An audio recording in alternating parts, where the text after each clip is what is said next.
Okay. So now we're gonna look at RAM. You should have two 8 GB cards. And then further, the proper RAM connector is through parallel. All right, if that makes sense. So what you want to do is you want to have your first one in the gray and the second one in the gray as well. Yeah. If the motherboard is the same as this one, then there'll be 2 gray slots and 2 black slots.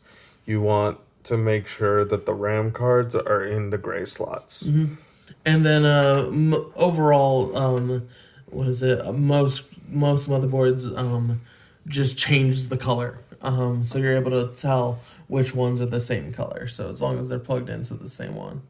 All right, and if you notice, we simply did a release on the left and right. So because of that, we have it lined up, and we're able to just do a push in. And once it's pushed in, it's now locked in, and the teeth are now in order. And a thing to note about RAM cards is that you'll see in the slot there's a little notch. You can see it kind of there. That should line up with the notch in the RAM card if you're having to deal with it.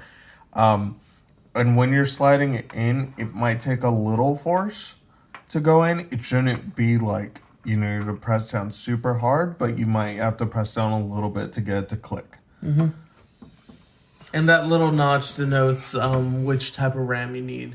DDR3, DDR4. You should have 8. You should have 16 gigs. So Yeah. 2 8 gigs already. You'll be good. Palm so top just RAM to making the sure- issue of it being a totally different type. Just making sure they're pushed down is what you need.